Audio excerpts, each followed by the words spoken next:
United Nations. A lopsided majority of United Nations members rebuked the United States on Thursday, denouncing its decision to recognize Jerusalem as Israel's capital and ignoring President Trump's threats to retaliate by cutting aid to countries voting against it.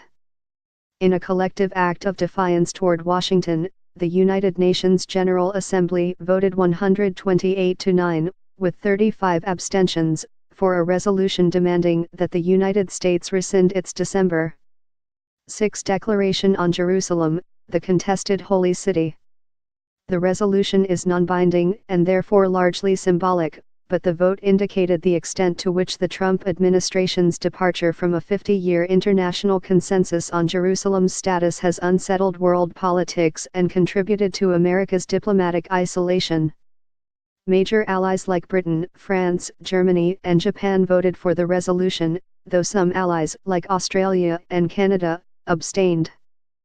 Carrying out a promise to his base of supporters, Mr. Trump upended decades of American policy with his decision on Jerusalem, aggravating an emotional issue that has festered since the 1967 Arab-Israeli War, when the Israelis occupied the entire city.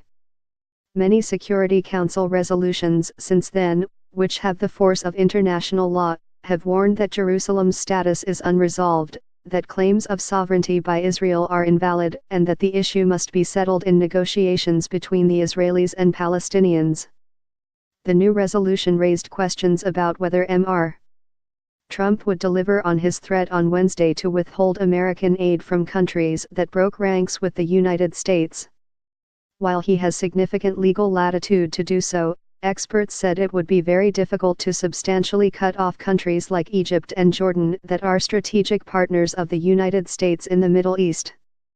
Israel denounced Thursday's vote, likening it to a 1975 resolution equating Zionism with racism, a decision that was repealed after 16 years because of intensive American pressure that included withholding American dues payments to the United Nations.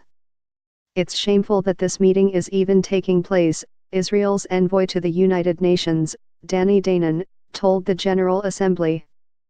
Prime Minister Benjamin Netanyahu of Israel said in a Facebook post, "Israel completely rejects this preposterous resolution.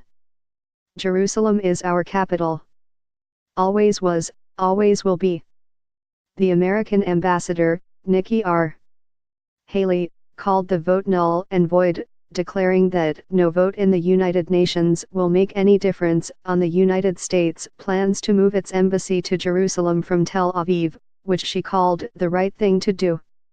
"We will remember it when we are called upon once again to make the world's largest contribution to the United Nations," she said of the vote. "And we will remember when so many countries come calling on us, as they so often do, to pay even more and to use our influence for their benefit." The United States mission to the United Nations quickly issued a statement seeking to portray the outcome as a victory because the vote could have been even more lopsided. It cited the 35 abstentions, coupled with 21 delegations that were absent, representing a significant chunk of the total membership of 193.